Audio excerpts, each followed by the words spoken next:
Assalamualaikum warahmatullahi wabarakatuh. Selamat datang adik-adik calon mahasiswa baru IAIN Jember, Kampus Islam Nusantara.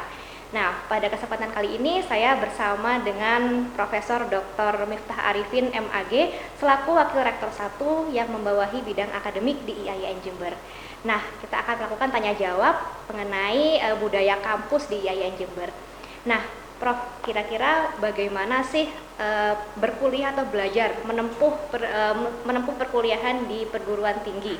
Kira-kira mungkin Prof Miftah mempunyai gambaran untuk membakar semangat adik-adik sekalian. Terima kasih Mbak Nadia. Assalamualaikum warahmatullahi wabarakatuh. Adik-adik calon mahasiswa baru IAIN Jember, selamat datang di kampus IAIN Jember, Kampus Islam Nusantara. Baik, saya akan menyampaikan beberapa hal terkait dengan perkuliahan atau belajar di perguruan tinggi. Leading saya di akademik dan banyak hal sebetulnya terkait dengan persoalan akademik ini. Nanti ada sesi yang lain saya kira itu di fakultas dan program studi yang akan jauh lebih detail ya, membincang tentang adik-adik, bagaimana adik-adik di kampus IAIN. Karena adik-adik ini kan ini banyak prodi ya, ada 37 prodi kita gitu. Jadi setiap prodi punya keunikan sendiri, kekhasan sendiri, punya pedoman akademik sendiri gitu. Maka saya kira saya di kesempatan ini hanya menyampaikan yang secara umum ya, bahwa berbeda dengan lembaga pendidikan sebelumnya, sekolah ya, tingkat dasar, menengah dan sistem menengah ya, itu kita ada sistem semester namanya, sistem kredit semester, SKS, sistem kredit semester. Meskipun di sekolah itu juga ada ya yang melakukan SKS, tidak banyak ya, secara umum masih paket. Nah, perguruan tinggi ini melakukan SKS semester, ada yang full, ada yang juga paket, tapi yang perlu digarisbawahi adalah SKS itu sendiri. Nah, kenapa? Karena ini seringkali dipahami salah gitu, atau salah paham terhadap SKS itu. Dikira SKS itu karena kuliah itu enak gitu ya, hanya begitu-begitu aja gitu. Padahal sebetulnya enggak. Itu yang pertama. Yang kedua, kita terikat, lembaga pendidikan tinggi itu terikat dengan aturan perundang-undangan, baik peraturan presiden, peraturan menteri dan seterusnya, itu yang mengatur tentang pendidikan di perguruan tinggi. Salah satunya adalah masa studi, yang ini penting sebelum kita bahas masa studi. Jadi masa studi itu ada Undang-Undang Nomor 20 tahun 2020 dari Permendikbud yang baru disebut misalnya masa studi ini sudah lama ya, kita tahu semua ada akhir studi. Jadi kalau S1, sarjana strata 1 ini sekarang S1 itu maksimal kuliahnya 7 tahun. Jadi 14 semester. Harus dipahami, harus jangan sampai kelebihan semester. Nomor 15, maka sudah melewati masa studi, pasti ada drop out. Harus DO, di drop out. Dan itu termasuk cuti. Ya. Jadi cuti itu tidak menambah masa studi loh ya. Jadi ada yang 14 semester kan belum cuti Pak, atau kan saya cuti itu ya dia terhitung masa. Jadi semester 1, 2, 3, 4, 5, 6, 7, 8 belum lulus, 9 cuti, 10 cuti ya, itu masih studi. Jadi tidak menambah. Kan sekarang saya kemarin cuti, jangan dihitung Pak, enggak, itu cuti terhitung sebagai masa studi. Jadi maksimal adalah 7 tahun atau 14 semester untuk S1. Untuk S2 8 semester 4 tahun. Untuk S3 5 tahun atau 10 semester. Itu masa studi. Semuanya sama, di mana-mana sama. Nah, dalam masa studi ini ada namanya target ya, target SKS. Kalau tidak memenuhi ketentuan yang nggak bisa lulus, jadi mahasiswa harus bisa menghitung kebutuhannya berapa. Nah, di buku kita ini ada buku pedoman pendidikan ini kita sebut itu ada beban studi. Jadi untuk S1 itu minimal 144 SKS. Minimal 144 SKS. Minimal ya. Di mana-mana ya, Prof. Ya, kurang lebih sama lah itu. S2 36 SKS, S3 42 SKS. Ya. Jadi 144 SKS. Itu kalau kita tempuh dalam waktu selama 7 semester, maka kita bisa menghitung dikali dibagi aja itu 150 kalau dibagi 7 berapa ya. Oh, berarti per semester saya harus lulus sekian. Oh, berarti saya harus lulus ini. Nah, nanti mungkin syaratnya saya ganti. Jadi 148 SKS. Nah, bagi semester 1 ini di pedoman kita sebut itu maksimal semester 1 22 SKS. Itu maksimal.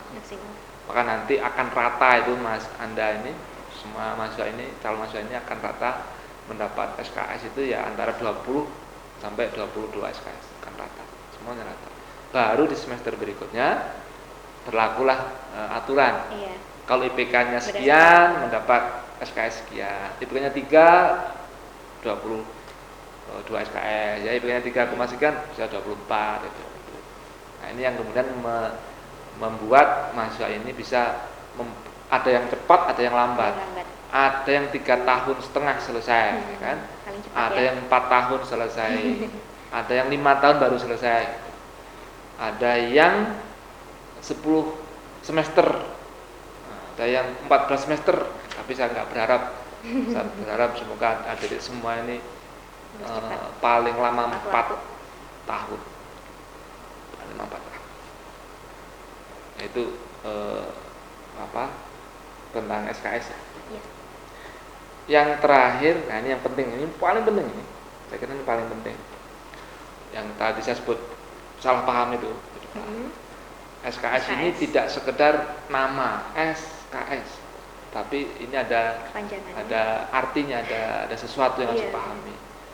Jadi di aturan itu disebutkan, nanti bisa kita mungkin linknya disampaikan juga ya, ada aturannya itu bahwa SKS itu berarti 1 SKS itu sama dengan itu 50 menit tatap muka, 60 menit tugas terstruktur dan 60 menit tugas mandiri. Jadi kalau seorang mahasiswa itu menempuh 1 SKS, itu beban dia, kewajiban dia untuk belajar itu sebetulnya 50 menit ditambah 60 menit ditambah 60 menit 170 menit per 1 SKS seminggu, dalam 1 minggu. Jadi dalam 1 minggu itu setiap mahasiswa yang menempuh 1 SKS itu dia punya kewajiban belajar minimal 170 menit 1 minggu. 1 SKS ya. Perlu dikali 1 SKS. Kalau dia menempuh 20 SKS, nah, maka tinggal dikalikan. Kalikan saja sebetulnya. Kalikan 20 SKS 3.400 itu kali 170 menit, jadi itu 3.400 menit dalam 1 minggu. 3.400 menit masa wajib punya kewajiban minimal ya, minimal untuk belajar itu 3.400 menit. Itu kan sama dengan berapa itu? 50 jam ya. 50 koma mungkin ya. 50 koma lebih. Ya 50 koma sekian jam dalam 1 minggu. Benar. Dalam 1 minggu. Kalau kita hitung ini, kalau kita hitung saja misalnya dalam 1 minggu 7 hari itu anggap aja hari Ahad libur gitu kan. Jadi hari Ahad libur. Jadi 6 hari. 6 hari. Kalau 6 hari itu kewajibannya adalah 50 jam, itu kan sehari harus 9 jam dia belajar. belajar mahasiswa itu harus 9 jam per hari. Karena 6 hari ya. Iya. Kalau hanya sampai hari Jumat, hanya 5 hari, 10 jam ya. 10 jam sehari. Dia harus belajar ya. Harus belajar. Waktu dia belajar itu 10 jam kewajiban dia belajar. Jadi kalau dia belajar mulai jam 7 pagi tambah 10 jam berarti sampai jam 5 sore itu. Kalau dia 12 SKS itu Mbak. 12 SKS. Iya, 12 SKS. Itu tidak boleh tidur, belum istirahat makan dan seterusnya. Seharian full sebetulnya. Kalau dia menempuh 20 SKS. Kalau 24 tinggal nambah saja. Mengalihkan. Jadi sebetulnya SKS ini tidak sekedar datang ke kampus karena 2 SKS itu 90 menit, 100 menit ya udah selesai tugasnya, enggak. Ada tugas terstruktur, ada tugas mandiri. Nah, ini kalau dipahami oleh semua dosen dan mahasiswa, itu saya kira tidak ada mahasiswa yang nggak pintar, itu semuanya pasti punya kemampuan. Dosen juga kewajiban dia, maka tugasnya jadi banyak. Bayangin, tugas terstruktur. Tugas terstruktur berarti tugas yang dari dosen, tugas yang sudah pasti itu ada tugas. Tugas mingguan bedanya. Tugas mingguan. Jadi kalau mahasiswa itu kemudian mengeluh banyak tugas ya, emang ya karena kewajibannya dalam seminggu kewajibannya sebetulnya 50 menit tatap muka, 60 menit mengerjakan tugas, 60 menit tugas mandiri. Jadi memang begitu. Jadi ini saya kira harus dipahami kita semua, sehingga kalau ada mahasiswa yang misalnya kelihatan aktif rajin ke perpustakaan, kutu buku, mengerjakan mulai pagi sampai sore, itu sebetulnya normal itu ya. Normalnya begitu. Iya. Normalnya like that. Ini normal itu wajar sebetulnya. Iya. Nah, kalau ada mahasiswa yang tadi itu ya nggak wajar sebetulnya. Normalnya memang seperti itu sebetulnya. Jadi kalau kita mau serius, negara sudah membuat aturan. Kalau aturan dilakukan, saya kira ya pasti luar biasa. Praktikum kayak dia nih, praktikum juga masuk ke situ, semuanya udahlah. Insya Allah kita semua bisa sesuai lah dengan target-target yang sudah disiapkan. Nah, saya kira ini yang paling penting ya. Apa mata kuliahnya dan terusnya saya kira nanti akan disampaikan lebih lanjut di fakultas. Lebih detail. Tapi ini ada namanya mata kuliah, kita sebut mata kuliah institut, kita sebut. Iya. Itu sebetulnya bukan mata kuliah institut namanya, mata kuliah yang semua mahasiswa pasti nempuh. Ya. Jadi mata kuliah ini milik prodi, tapi ada mata kuliah yang semuanya harus nempuh dengan standar yang sama. Karena sama maka dihandle oleh institut mata kuliah ini.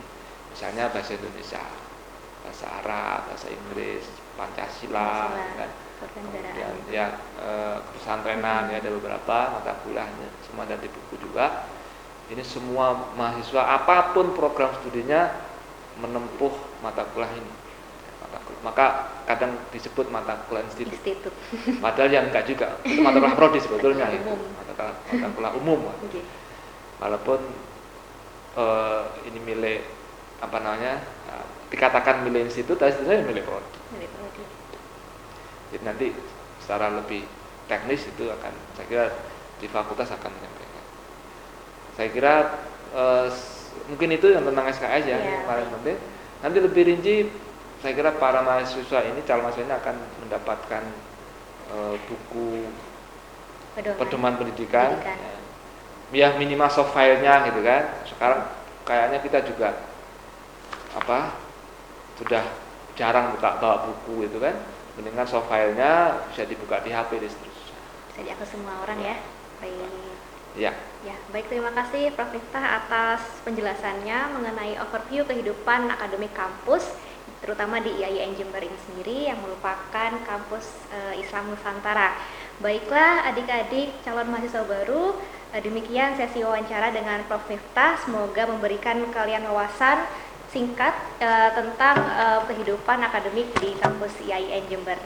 Saya ucapkan selamat datang kembali dan selamat belajar di kampus Islam Nusantara. Baik, saya akhiri wawancara kali ini. Wassalamualaikum warahmatullahi wabarakatuh.